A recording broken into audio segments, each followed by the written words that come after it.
Hello everyone, welcome to the Sweeney Show, Business Law Podcast. Joining me here today is Dave Barry. Dave is a HR consultant and expert. And Dave, you're very welcome. Thank you, David. Thank you for the invitation. So you were taking the remote working to another level. So most people are working from home and during COVID, but you're actually working from a different country at the moment.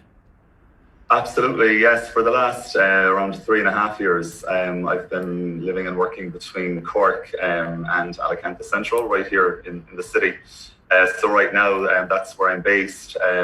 So that has been working well, and it was always my plan, to be honest, of being able to work between somewhere like Cork and somewhere sunnier, I would say. What is the weather like in Spain today? Yeah, it's high 20s at the moment, Right. so it's cooled down a little bit in the evenings and stuff in the last week, which is always a welcome reduction in temperature. And is majority of your work? We'll get into your company. So your company is called, I'm going to hopefully get this right, Conexion. Mm-hmm. So that's a HR consultancy firm. So what exactly does Conexion do? I know you set it up yourself. You went out on your own in around October 2018. Absolutely. So just to kind of give a quick bit of context, I worked with Eli Lilly for 13 years and went onwards to Trend Micro, a cybersecurity company, for another 4. But I always had this plan of getting into the more organisational side of HR and creating the sense of connection, I would say, that I particularly felt at Eli Lilly for the 13 years in all different companies, shapes and sizes. So the spirit of it really is around, again, Conexion is Spanish for connection. So it's very much about, again, creating that same sense as what I felt, for pretty much all of those 13 years, again, particularly at Lilly, I would say. And then in October 2018, you set up on your own? Yeah, absolutely. In October 2018. So first year, last year went particularly well, for the startup of a new company, and then obviously COVID. This year has had its impact. But yeah, year one went well in that it was working with quite a number of companies, and again, different shapes, sizes, private sector, public sector. So it's I was feeling fortunate. And did you set up? Yeah, you said you made a decision there in the last 3.5 years to kind of have 2 locations between Spain and Ireland. Was that setting up in your own business? Was that a lifestyle choice that gave you more freedom to do that, or what actually spurred you on to set up? I think, there's a couple of different drivers. To go way back, I was quite young actually when my dad died. I was 22 back in the day, and I think that really set a seed in me of, as we all know, that life can be cruelly short. So for me, I guess I always had something at the back of my mind that I didn't necessarily want to follow that traditional path of, working right up until 65 in one company, and not necessarily kind of doing something different. So I think from there through Lilly onwards to Trend, the plan was always to, yes, be my own boss and have that flexibility of location, of ways of working.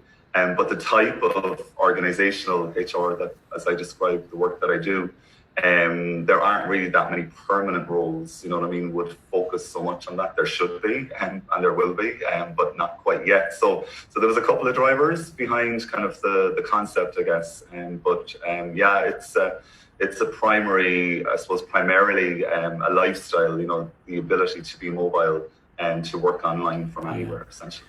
Well, I think one of the positive things come out of COVID is that people have, I suppose, they're rethinking how they work and how remote working is available to most people, and how you can actually do a job you thought that wasn't available to you. Absolutely, and I think back to my time, for instance, at Trend, we would have piloted, working from home, back in 2014, from memory, where we recognised that. Given the nature of the business, given kind of all of the locations in which people were based. So it's something, I suppose, that I personally been used to and doing for quite a while. But, I get for other people that it was such a massive change, and there was a sense of isolation, and, people are still missing some of the camaraderie of, colleagues and the water cooler conversations. So for me, it's a norm, but I get that for other people, they're still on that change curve of having become something that they're enjoying, I would say. We might talk just a bit about the COVID interruption in a minute, a bit more, but I was looking briefly on your website, and I suppose organisational HR, for those that don't know, you seem to have 3 big pillars. One is culture, strategy, and people. Is it? And each one of those needs to be, I suppose, looked at, reviewed, and then improved, and then you try to join the dots. Is that it? I know that's a very simplified version of it. Though that is very spot on. I wish everybody understood it as well as you have did. No, absolutely. I think for me, that again is why I have felt, the sense of connection at certain companies that I worked in and didn't at others, and no disrespect to them. So for me, it's around, the culture, that it's very clear who the company is from a strategy perspective, where it's heading, and from a people, what it's like to work there. And I think if you kind of overly focus on one and not the other two, it doesn't connect. So again, for me, the three, as you've correctly said, needs to be defined and absolutely linked with joining those dots and communicated throughout. And I think the need has always been paramount for me, but during COVID, because everyone is not necessarily in one location anymore and won't be anytime soon, the need for all of those things to be connecting, I think, is more important. What are, say, if you just speak about culture in itself, what are the factors that make up good office culture or good working environment and culture? Yeah, I mean, there's lots and lots of different definitions. Does it, I'm lucky, I guess, that does it come from the top down? Part-time lecture for UCC on a lot of this stuff as well. So it's great to have kind of access and colleagues, with the latest insight. And I use Twitter a lot, to be honest, as a learning platform, and to keep current on the latest thought and into this. But how Conexion, and me particularly break down culture is that there's a clear vision of where the company is looking to head. There's a mission, which is what the company does, a purpose, which is becoming more and more critical, particularly in the millennial generation, of why the company does what it does. And then the most critical piece for me is company values. And a lot of companies talk that they have values, but do they actually walk them? And there's a lot of, I suppose, research and thought going on right now, and that values are really, really being tested, because what was written on a wall or, in an employee handbook for years. I mean, there's some fantastic examples where people have absolutely, modeled their values during, lockdown and kind of in the current era. But there's some, awful examples where, for instance, people managers haven't really been in touch with their people based remotely at home, on a regular basis, which is certainly for me not modeling the culture that some companies would aspire to be. And are those values and that the culture, does that always come from the top down, or how is that actually carried out throughout the firm? It shouldn't. I absolutely feel that, leadership need to have a steering influence, again, over what type of, vision, mission and purpose and values. I mean, for me, just a quick example of, like, with Lilly, I mean, it's around since 1876, and then pretty much the vision, the mission and purpose of values have been the same, since the very beginning. So I think it has to come, in that case, from the founder. But people on the ground and from ground up, they need to have perspective. And some of the work that I'm just about to get into actually with clients is revisiting, their vision, their mission and purpose, their values, because their business, not just from a cultural perspective, but also from a strategy perspective, is going to be very different going forward. So the more that we involve different levels, and in all the workshops in year one of Conexion, I mean, there was voices from all different levels. Sometimes it might have been an intern was in the room, as well as the owner. So I think we need to get those perspectives, or else, I mean, it kind of goes back to that field of dreams analogy. The more that you kind of involve people in building something, they will come and they will follow. If you build it, they will come, Yeah. And when you speak about strategy, do you mean like the actual business strategy, or do you mean like the how they hire staff, retain staff, or what do you mean when you say business strategy? I think it's the business strategy, and I think for you correctly mentioned this earlier, that's for me is why I would describe it as an organizational HR consultancy, because traditionally HR has been a very operational focused function, where, to your point again, it is looking at hiring people, paying people, unfortunately sometimes having to see people go. Whereas for me, what throughout my own career particularly learned is that if as a function it doesn't have the company strategy at its core, then, how it's hiring, how it's handling things, it's not necessarily going to connect. So some of the work around strategy would be from a commercial perspective, where that company is looking to go from a client/customer, and then also from a talent, so that where again the people side, would come in there. But it's not that usual to focus on these three together from a HR perspective, which is why I needed to take a bit of time actually to come up with the correct term to reflect that it's really organizational and not just around human resources. It's a holistic approach. And so when you mention people, you mean the staff. Is it more than that, or is it actually the type of customers you want or clients you want? In the strategy part of it, absolutely. And I think there's a lot of current conversation going on around, for instance, performance management, which in recent years has taken on a bit of a negative connotation, that it's something used to control people, to, primarily make decisions around pay. That's never what performance management has been for me. I mean, unless you have some kind of a mechanism where, again, based on who the company is, where they're heading, unless there's some kind of a mechanism where everyone's performance is being kind of steered in that same direction.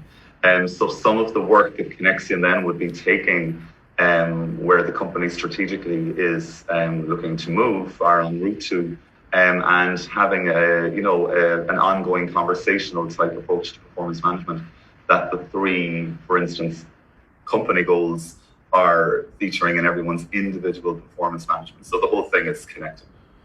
And so if, because sometimes, people struggle with the hiring process, the interview process, any tips you would give to someone? Like, is it fair to say hiring is guessing and firing is knowing? There is, there is a certain element of that. Again, back to your earlier question, where you were asking around the definition of culture, where I have found has been quite powerful is breaking culture down. And that's obviously a very high level model of the vision, the mission and purpose, the values. But when a company has their cultural elements defined to that level of granularity, the entire recruiting process should be focused on, again, I would say particularly around the values, because a lot of the time hiring gets it wrong, not based actually on someone's technicality, or their hard skills, let's call it, to be able to do the job. It's actually around their values fit to the company. And again, without getting into names or companies that I've worked in, the process. I did. Come here, you're the wrong person to ask me that. The process did get it wrong, you know what I mean? And without getting into a name again, I remember I was at final round, with a particular company, and I just got a completely gut feel that this was not going to be the right fit for me, and it absolutely ended up not being. So I think, to your point, I think a lot of the process focuses on what I would describe as job fit. So it's really looking at where has someone worked, have they done work like we need them to do the work here, do they have kind of work skills that we like. But the more granular, again, that we get with the values of, so like to quickly say, like Connection's own values are integrity, people, passion, and big picture connection, because they're my values. So anyone that I work with, anyone that I'm going to hire in time, will need to have those same values, or they're not going to work, kind of within the space in which we work. So a lot of the work that I do with those values is stitching it into the hiring process so that it gets it more right, from a fit perspective and not just for the job. And when we see this phrase end-to-end talent management, what's that about? What does that mean? Yeah, so this is the particular passion of mine that would have started evolving leaving Lilly, actually, where I was putting together a CV for the first time in 13 years and really kind of reflecting back, on my own journey of joining. So how I break down end-to-end talent management as, and I've kind of amended the model somewhat in recent years, but essentially for me there's three phases. And there's the brand and attraction, at that front end, where like what is the brand of a company? To your question again, how are we hiring and onboarding? If people get onboarding wrong, there's an 80% chance that somebody will leave within the first year. So that first phase of talent management is almost up to the end of probation, which could be the first 6 months. And then it's moving onwards to the management and development of people. And often people separate those two things out. But the management of anyone's performance, including our own, I mean, unless it has some kind of a developmental angle to it, again, the dots will not join as to the work that we're doing versus where we're heading. And the third part then now is around engagement and retention, which is, not just about paying people, but, the communication. And again, in COVID, that's particularly becoming more important. So, I know it's a lot for particularly, less experienced people managers, and for some people who maybe it's not necessarily like their passion or their forte. So some of the power of this work is actually breaking it into chunks, and as I call them, masterclasses on each of those three subsets, so that people see that this is a journey and it's not linear. It'll go back and forth depending on what happens, but it is, the power of it is breaking it down actually, and having people process it in chunks as opposed to become overwhelmed. Because at the end of the day, if they have a lot of people, and the magic number now for managing like a group directly is between 12 and 15, but sometimes you could have a people manager with 40 people, reporting into them, which isn't sustainable, and it's not going to work unless there's almost a level put in the middle to help them, with that end-to-end talent management of 40 people. Yeah, that's not. I've noticed throughout the whole conversation here, you've used the word passion a lot, and it's one of your company values. Like, how important is it to have an employee who's passionate about their job? Absolutely. I mean, I know there'll be a spectrum of passion, where people, not everyone will be up there at close to 100%. But I think, again, back to the question you asked earlier about the culture and the vision, and especially the purpose, why the company exists, why the work is done. Like, if someone's not feeling that, I mean, you're starting off on a back foot of, and so I think for me, back to, when I talked about my dad, for instance, life is short. And, sometimes people say, should we love what we do or do what we love? I mean, I'm definitely of the latter category where, we should, way back in the day at UCC, that it was some version of teaching, people development, was my passion, and it took a bit of time to get there. And in the middle, I worked in retail. I worked for Ryanair at a chunk of time at both Cork and Stansted, but it was all educational, in my case, from a people perspective. I think it's critical. If we don't feel that, then work is going to feel absolutely like work, as opposed to something, again, that we're enjoying and is developing us at the same time. And just from an educational perspective, how does someone qualify in the HR field now? Yeah, so it's an interesting function because it tends to only want to hire people into it who have worked, in it elsewhere, which, it's very frustrating. And I speak to a lot of people, how do you break into HR? So, like in my case, I was lucky in that when I joined Lilly, I was actually in finance. I wasn't a finance guy. I was trying to go on holidays at month end. I just find the whole process not so inspiring. So you didn't have passion for it. Yeah. Yeah, and I really admire people who do. I didn't. But Lilly recognised that my skill set lay elsewhere, and I went to UCC by night then. They do a great HDIP in HR. At the time it was 2 years, it's now 1, and that's the one that I sometimes do the lectures with and stuff like that. So there's courses there, and obviously in other institutes around Cork and elsewhere. So it tends to be, so that the Institute for HR is the Chartered Institute of Personnel and Development. So a lot of people will want people to have studied something that is recognised by that institute. And like, I've been a member of that for around 20 years as well. And it's fantastic to constantly have that flow of information out of there. But with HR, some companies, and I'm advocating this with my clients now actually, and again, for me, Lilly did this absolutely fantastically. They rotated talent through HR, so I often reported to a chemical engineer and to an IT person, who really learned about HR as our boss, and then brought that back out into the business. And we learned a lot about the business from them. So I think more companies should be thinking around rotating, talent and future leadership through HR, because I think they really bring that skill set back out into the business. But HR itself becomes more business focused from the time with that person meeting. How much do you think the landscape has now changed because of COVID? And do you think the landscape, is this a temporary short-term change, or do you think there's some long-term changes in how people are now going to work and going about their business?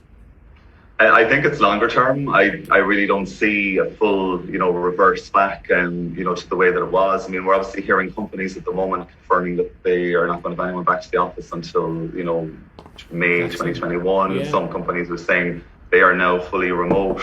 So I think back to something we talked about earlier, I've always felt like the strong need for connection and for companies to have this connection. And now it's more important than ever, because I think even when it's safe, and I mean, most anxiety at home right now, I would say, is from people at the thought of going back. You know what I mean? The commuting, and they may have someone at home, who's kind of, immune, challenged and stuff like that. So a lot of companies right now are, having discussions around, when it may be safe, to come back, that the productivity that's coming out from working from home, it can't be ignored either. Yeah. So I think it's going to end up being a bit of a hybrid approach. So people who used to work maybe 5 days in the office, and are currently now 5 days at home, they may end up with some version of 3 and 2, or 2 and 3, because there's a lot of advantages, costs likewise, to not having those overheads. But it needs to be balanced with, again, the connection. It definitely is, more tangible face to face. So, when again it's safe to do so, I think the hybrid approach, I think will kind of achieve the connection, but potentially with more productivity from people being very focused on. If you go back to our first conversation, if companies have their culture right and there's high level of trust, there's no reason why the hybrid approach won't work. Absolutely. I think, again, back to your question, I think that's been the greatest learning. I mean, I know, when certain people, were working from home, like there was certainly, some doubt over, is someone actually doing their washing at lunchtime? Are they, getting other jobs done? Yes, they are, because at the end of the day, they're entitled to do that on their lunch hour at home, or on a break in the morning. So I think a lot of the kind of maybe some of the doubting around the productivity, has been validated that, I know in my case, for instance, again, when we were piloting working from home back in Trend, like it was very much at that point when someone had maybe a particular task that required, more quietness and more attention.